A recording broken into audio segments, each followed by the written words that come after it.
अखिलेश शिवपाल की मुलाकात पर सवालों की बौछार। उपचुनाव से पहले क्या खत्म हुआ चाचा भतीजे का वार? शिवपाल की नाराजगी से अखिलेश कमा सकते हैं पिता की विरासत। डिंपल नहीं, चाचा शिवपाल ही पूरी करेंगे अखिलेश की चाहत। बिल्कुल सही सुना आपने। सपा सुप्रीमो अखिलेश यादव की मैनपुरी सीट की ख्वाहिश को कोई और नहीं बल्कि चाचा शिवपाल ही पूरा कर सकते हैं। पिता की विरासत को बचाने के लिए शिवपाल यादव का साथ अखिलेश को मिलना बहुत जरूरी है और इस जरूरत को अखिलेश भी भांप चुके हैं। यही वजह है कि जो अखिलेश अब तक अपने चाचा को किसी बैठक का हिस्सा नहीं बनाते थे, यहाँ तक कि शिवपाल यादव को गठबंधन से स्वतंत्र कर चुके थे, वही अखिलेश अब हर रोज अपने चाचा को मनाने की कवायद में जुटे हैं। कभी फोन पर बात कर तो कभी उनके साथ बैठक कर उन्हें परिवार का सम्मान बचाने की गुहार लगा रहे हैं। ऐसे में आपका ये भी जानना बहुत जरूरी है कि आखिर ऐसा क्या हुआ कि अखिलेश इतना बदल गए और जिस चाचा से बैठ था उन्हें ही जीत की जिम्मेदारी दे बैठे। आखिर क्यों शिवपाल यादव को स्टार प्रचारक बनाया गया और आखिर क्यों अखिलेश ने इतना बड़ा दाव चलकर शिवपाल यादव को भी अचंभित कर दिया? ये कोई सामान्य बात नहीं बल्कि बहुत सोची समझी अखिलेश यादव की रणनीति है जो उन्हें मैनपुरी का सिंहासन दिला सकती है। दरअसल मैनपुरी लोकसभा की सीट 1996 से ही सपा की रही।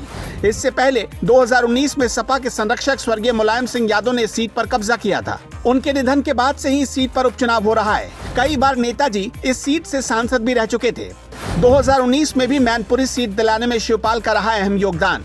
दरअसल मैनपुरी लोकसभा में कुल 5 विधानसभा की सीटें आती हैं। इनमें भोगांव, किशनी, करहल, मैनपुरी और जसवंत नगर शामिल है, जिसमें करहल, जसवंत नगर और किशनी सीट पर समाजवादी पार्टी का कब्जा है, जबकि भोगांव और मैनपुरी सीट पर भाजपा ने जीत दर्ज की है।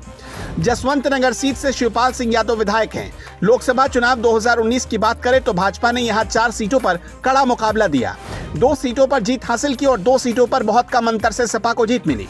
ऐसे में शिवपाल सिंह यादव का जसवंत नगर का इलाका निर्णायक साबित रहा था। यहाँ शिवपाल के गढ़ से मुलायम को 1,57,000 वोट हासिल हुए, जबकि प्रेम सिंह शाह के 75,000 से अधिक वोट से पीछे रहे। ऐसे में अखिलेश इस बात से वाकिफ हैं कि उनके चाचा उन्हें पिता की विरासत फिर से दिलवा सकते हैं और वो शिवपाल की नाराजगी मोल लेना नहीं चाहते।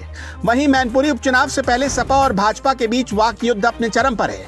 यूपी बीजेपी अध्यक्ष भूपेंद्र चौधरी ने शिवपाल और अखिलेश की मुलाकात पर तंज कसते हुए कहा कि बीजेपी के प्रभाव से डरकर अखिलेश अब चाचा की शरण में चले गए हैं। शिवपाल यादव के सपोर्ट करने से सपा प्रत्याशी डिंपल की जीत आसान हो जाएगी, क्योंकि शिवपाल जसवंत नगर सीट से मौजूदा विधायक हैं जो मैनपुरी लोकसभा क्षेत्र में ही आता है। इस मुलाकात से ये भी स्पष्ट है कि आंतरिक कलह भी अब खत्म हो गई, लेकिन कब तक ये तो वक्त बताएगा, क्योंकि ये तस्वीर पहली बार देखने को नहीं मिली। पहले भी विधानसभा चुनाव के दौरान दोनों साथ आए थे, लेकिन चुनाव के बाद दोनों ने अपने रास्ते बदल लिए। अब देखना ये होगा कि क्या इस बार भी साथ बस उपचुनाव तक है या फिर अखिलेश का स्वभाव इस बार शिवपाल के लिए बदलेगा। आपको क्या लगता है हमें जरूर बताएं। ब्यूरो रिपोर्ट, अपना इंडिया।